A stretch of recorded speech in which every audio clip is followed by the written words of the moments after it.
Bien, los ejes de la sustentabilidad, o sea, cuando hablamos de sustentabilidad tiene que ver con la utilización de los recursos en el momento actual para que las próximas generaciones puedan seguir gozando y utilizando estos recursos de igual manera que los usamos nosotros o en mejores condiciones, que eso es lo que nosotros deseamos.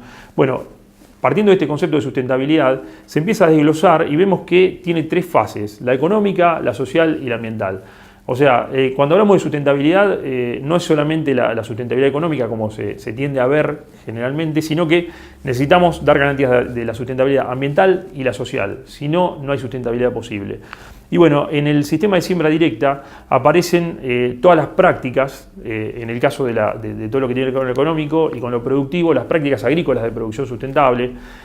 Para el tema ambiental están todas las prácticas ambientales de producción sustentable, y para las prácticas, para todo lo que tiene que ver con la parte social del sistema productivo, las prácticas sociales de producción sustentable. Las prácticas agrícolas de producción sustentable son estas que vemos acá, que tienen una imagen de fondo. La no remoción, es decir, la siembra directa como técnica, es una de las prácticas agrícolas de producción sustentable. Al mismo tiempo, la rotación de cultivos, los principios activos de herbicidas, de insecticidas, de fungicidas. La rotación de principios activos es muy importante para evitar la resistencia, ya sea de las malezas, de los hongos o de los insectos, a esos principios activos, que los fitosanitarios son herramientas muy importantes para sostener el sistema y para que la producción sea sustentable. Al mismo tiempo es importante la rotación de eventos biotecnológicos, porque la rotación de estos eventos biotecnológicos nos permite también, al igual que los fitosanitarios, sostener estas tecnologías que son fundamentales y que le dan mucha sustentabilidad al sistema. Ahí voy a contar un dato que tenemos acá en Argentina. Respecto a la rotación de los eventos biotecnológicos, en Argentina hay un caso emblemático en el cual les cuento algo. En Argentina se podía sembrar el maíz entre el 15 de septiembre y el 15 de octubre, según zonas y según características productivas y demás, pero esa era la fecha histórica de siembra de maíz en Argentina. Más allá de esa fecha era muy difícil sembrar maíz porque hay una plaga muy común en Argentina que es diatraea y que impedía que ese maíz pudiera sembrarse más tarde. Es decir, es una plaga muy difícil de controlar, es muy difícil llegar en el momento específico de control de esa plaga. Entonces el maíz históricamente siempre se sembró como les dije, entre el 15 de septiembre y 15 de octubre para ser cosechado en marzo, abril del año siguiente. Gracias a los eventos biotecnológicos de resistencia a este tipo de insectos, el maíz pudo incrementar su fecha de siembra y ahí aparecieron los maíces tardíos. Los maíces tardíos son los maíces sembrados desde fines de noviembre hasta casi todo diciembre, y en algunas regiones también es posible sembrarlo un poco más allá de diciembre, como los primeros días de enero también. Entonces, estos maíces permitieron lograr una mayor estabilidad de rinde porque esquivaban todo lo que es el déficit que generalmente tenemos en pampa húmeda de precipitaciones durante enero, y permitía aprovechar las lluvias de febrero, que generalmente son abundantes y copiosas en Argentina, sobre todo en la pampa húmeda, y con eso se logra una mayor estabilidad en los rindes de maíz. Eso fue gracias a la biotecnología y nos permitió tener una ventana mucho más amplia de fechas de siembra, con una mayor estabilidad de rendimientos. Así que por eso es muy importante la rotación de genes o de eventos biotecnológicos, como decíamos recién. Después aparece la nutrición balanceada. La nutrición balanceada tiene que ver con la necesidad de utilizar distintos tipos y fuentes de fertilizantes de acuerdo a los análisis que vayamos tomando del suelo y a las deficiencias que vaya habiendo o que detectemos también en los cultivos. El manejo integrado de plagas, malezas y enfermedades básicamente se basa en el monitoreo. Tiene que ver con monitorear los cultivos y no aplicar de manera sistemática, sino que se van siguiendo la evolución de la plaga, la población de benéficos, se va estudiando cómo funciona ese agroecosistema, de tal manera que ante un escape de alguna plaga que no pueda ser controlada por los benéficos, en ese caso se toma la decisión de una aplicación, pero está basada en el monitoreo y tiene una fundamentación real tomada a campo. También es muy importante en el manejo integrado de plagas, malezas y enfermedades la utilización de los refugios. Los refugios, respecto de los eventos biotecnológicos que comentábamos antes, como en el caso del maíz, es importante que los refugios sean utilizados, que son básicamente, si un maíz tiene, por ejemplo, una biotecnología, se utiliza un maíz que no la tenga y de esa manera se permite que la plaga pueda accionar en ese maíz y que no se vaya generando resistencia de los insectos. Así que es muy importante digamos, la siembra y que existan cultivos de refugio en los sistemas agropecuarios que tengan eventos biotecnológicos. El manejo responsable de fitosanitarios es también una práctica agrícola de producción sustentable y tiene que ver con dar seguridad al operario que está operando o que está trabajando con esos fitosanitarios, como así también a las poblaciones cercanas donde haya lugares sensibles de aplicación. Y después todo lo que tiene que ver con la gestión de la información ganadera, precisamente para ir incrementando la eficiencia de los rodeos y todo lo que tiene que ver con el plan sanitario y el bienestar animal. Acá hay algunos indicadores que le vamos a mostrar. Esto es de la zona centro de Córdoba, en la empresa Tecnocampo. Pueden ver que el primer cuadrito, donde se ve un gradiente de cómo estaba la materia orgánica de ese suelo, podemos ver áreas rojas, áreas verdes y áreas azules. Las áreas rojas son las que tenían menor concentración o menor porcentaje de materia orgánica, y las azules las que tenían un mayor porcentaje. Después el segundo cuadrito que tenemos fue tomado en el mismo lote en el año 2006 y el tercero en el año 2011. Ahí podemos ver que en todos esos casos se aplicó el sistema de siembra directa con una intensificación de la agricultura, con un mayor aprovechamiento de los recursos disponibles y al mismo tiempo con muchas rotaciones y fertilización balanceada. Todas estas prácticas agrícolas de producción sustentable que mencionamos antes fueron aplicadas en esos lotes y vemos cómo el sistema fue de alguna manera corrigiendo sus gradientes y al mismo tiempo incrementando la materia orgánica en los lugares donde era más escasa. En todo ese periodo podemos ver también los porcentajes de cobertura que se ven en el cuadrito de abajo, que fueron realmente altos, en torno al 80-90% en todos los casos. Acá hay un gráfico de cómo evoluciona la eficiencia del uso de agua según las campañas y a medida que se fue profundizando en el uso del sistema de siembra directa.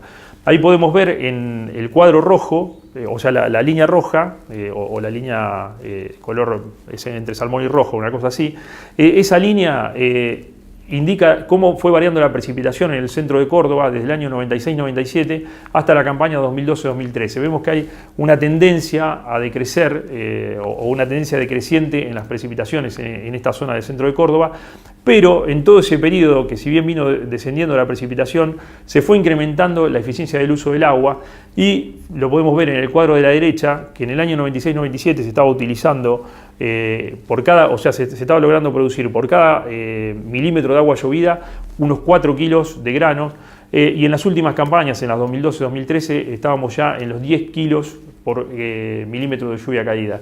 Entonces, bueno, ahí tenemos una clara tendencia de cómo se fue incrementando la eficiencia del uso del agua en la medida de que se fue profundizando en el sistema de siembra directa. El Biospas, que lo mencioné antes, nos da certezas de todo esto que estamos comentando. Fue una investigación científica muy importante en la cual participó el Ministerio de Ciencia y Tecnología de Argentina. Participaron 2 compañías que estaban interesadas en los resultados, 12 unidades de investigación, participaron universidades nacionales y participó APRESID también de esta investigación, que aún hoy se sigue llevando adelante en algunas regionales. Bueno, esta investigación comparó un ambiente natural con el sistema de siembra directa, con un ambiente en el cual, si bien se hacía siembra directa, estaba bajo monocultivo de soja. Entonces, vemos que el sistema donde se aplicó, los muestreos donde se aplicó el sistema de siembra directa se acercaron muchísimo al ambiente natural en cuanto a sus características biológicas. Este fue un estudio, como les decía antes, muy enfocado en todo lo que tiene que ver con la biología del suelo. Nosotros tenemos en la actualidad análisis físicos que podemos hacer al suelo, que tiene que ver con los porcentajes de limo, materia orgánica, arena, arcilla, etcétera, o sea, con todos los componentes, si se quiere, físicos o más bien minerales del suelo. Después tenemos todos los análisis químicos, que ahí aparece el fósforo, el nitrógeno, todo lo que tiene que ver con los macro y micronutrientes. Todo ese tipo de análisis están disponibles, pero no tenemos indicadores ni análisis disponibles de cómo está biológicamente ese suelo. El Biospas está tendiendo a generar estos indicadores de suelo que nos permitan tener una mirada mucho más rápida y más eficaz acerca de cómo se encuentra, cómo está la salud de ese suelo desde el punto de vista biológico. Bueno, el uso responsable de fitosanitarios es también una de las prácticas, como dijimos antes, de producción sustentables, y ahí podemos ver cómo trabajan los operarios del sistema de siembra directa y sobre todo los sistemas certificados, con todos los elementos de protección personal y todo lo que necesita un operario para reducir la exposición a los fitosanitarios y reducir de esa manera el riesgo. Al mismo tiempo, en los sistemas certificados generalmente se plantean objetivos de reducción, por ejemplo, de algunos tipos de fitosanitarios. En esta empresa, que seguimos con esta empresa en el mismo ejemplo en el centro de Córdoba, que es la empresa Tecnocampo, en la campaña 2009-2010, que ese fue el año en el cual certificaron, se propusieron reducir el uso de fitosanitarios banda amarilla y banda roja. Bueno, y unas campañas después, en la campaña 2012-2013, lo lograron y están utilizando en la actualidad únicamente productos banda verde y banda azul, que son los productos que menor riesgo ofrecen para el operario en el momento de la carga de los fitosanitarios. Entonces son productos que, bueno, que tienen, además son los productos más evolucionados, que son muy específicos en el caso de los insecticidas, por ejemplo, que permiten atacar solamente a la plaga en cuestión y tener menor impacto en los benéficos y ese tipo de cosas. Hablamos también de las prácticas sociales de producción sustentables. Entonces, en este sentido aparecen las relaciones laborales responsables y las relaciones responsables con la comunidad.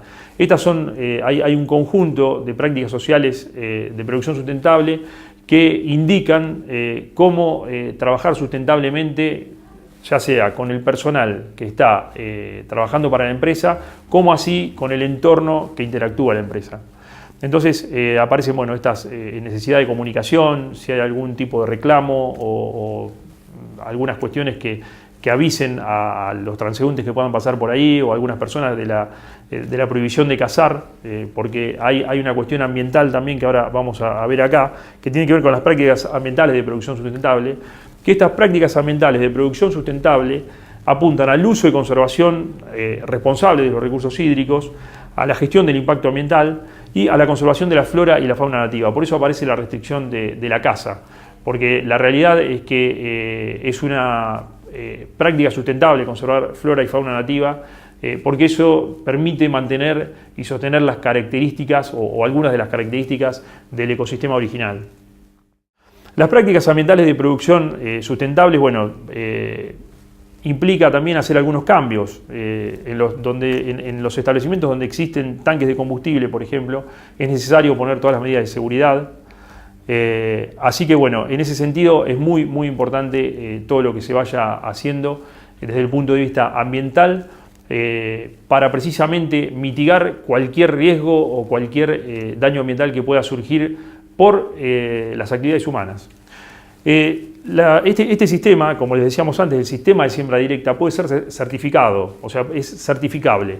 Nosotros tenemos en APRESID protocolos que se han desarrollado a lo largo de más de una década. El sistema de agricultura certificada, que es la certificación que tiene hoy APRESID, es un sistema que empezó alrededor de 2005-2006 como una tesis de maestría de Santiago Lorenzati, que es un socio APRESID de acá de la provincia de Córdoba. Y bueno, él fue trabajando en estos protocolos que después fueron evolucionando y fueron incorporando un nuevo conocimiento y se fueron actualizando. Y bueno, es un protocolo certificable, como les dije antes, tiene una década ya de permanencia y numerosos reconocimientos que ahora vamos a ir detallando. Básicamente el protocolo es un manual en el cual hay una serie de puntos a cumplir, que implica también un sistema de gestión de la calidad. O sea, no es solamente un checklist, sino que hay sobre estos puntos a cumplir un sistema de gestión de la calidad que obviamente nos empiezan a dar certezas de los registros y de los indicadores que se van generando en cada uno de los procesos productivos para mejorar la eficiencia global del sistema. Este sistema de certificación es auditado por empresas o por organismos, por terceras partes que dan garantías de transparencia, de cumplimiento de esos protocolos Y bueno, las empresas que hoy trabajan como auditoras son IRAM, SGS, Control Union, Shooter. Esas son las empresas o los organismos que hoy están acreditados para certificar y para hacer las auditorías de los sistemas certificados.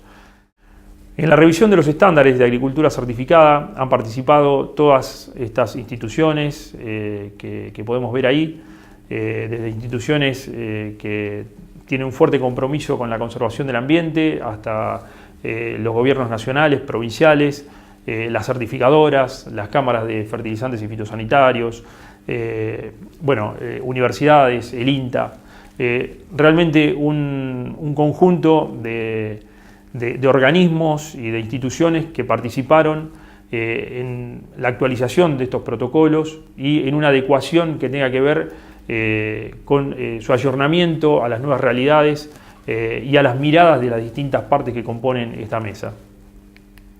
Nosotros decimos que el sistema de siembra directa, el protocolo de agricultura certificada, inicialmente empezó siendo un activo institucional, porque era un activo que se inició en APRESID, pero a partir de esta apertura que se hizo con todas estas instituciones y organismos, bueno, es un activo colectivo, porque realmente hubo una gran interacción que le da otro consenso y otra robustez al protocolo de agricultura certificada. Bueno, las bases del estándar son el mejor conocimiento técnico-científico disponible, o sea, ¿en qué se basa el estándar? Bueno, en todo lo que tiene que ver con la parte agronómica, la parte técnica, en el mejor conocimiento técnico-científico disponible. El segundo basamento sumamente importante es el marco legal vigente y aplicable. Esto da garantías de que todo lo que se realiza en el establecimiento certificado se realiza dentro del marco legal. Y finalmente los tratados internacionales de derechos humanos y ambientales, que para algunas regiones o algunos países donde la legislación tiene algunos baches o tiene algunos grises, bueno, ahí los tratados internacionales de derechos humanos y ambientales permiten homogeneizar en esos faltantes. Bueno, agricultura certificada tiene un reconocimiento por parte de FEFAC. FEFAC es una cámara europea de alimentos balanceados, de FEED, que tiene distintas otras asociaciones nacionales que están asociadas en FEFAC, así que tenemos un reconocimiento, nuestro estándar de agricultura certificada tiene un reconocimiento por parte de la FEFAC en Europa, continuamente vamos teniendo interacciones e intercambios. Generalmente nosotros vamos a Europa precisamente para profundizar el conocimiento de nuestro sistema certificado, y ellos también vienen acá a ver cómo se está produciendo y a tener certezas de que lo que se está certificando es como ellos lo están percibiendo. En el Congreso 2015, que fue el Congreso Biosapiens de APRESID, estuvo Howard Buffett y nos decía esta frase que está ahí abajo: Argentina tiene un proceso de certificación, me encantaría tener uno así en Estados Unidos. El gobierno tiene que entender la importancia de este proceso y recompensarlo. Ustedes están haciendo algo en este país que el mundo tiene que entender. Es decir, cuando Howard Buffett estuvo en el Congreso Biosapiens de APRESID, quedó gratamente sorprendido por el sistema de certificación de APRESID. Así que, bueno, realmente queremos compartir esto porque es, como les dije antes, un activo institucional. Es un sistema que puede ser aplicado en cualquier parte del mundo y nos parece importante ponerlo en evidencia y que sepan que existe todo este protocolo que permite hacer una eficiente implementación del sistema de siembra directa. Les agradezco mucho el espacio, les agradezco mucho la posibilidad de poder contar estas cosas que hacemos. Muchas gracias.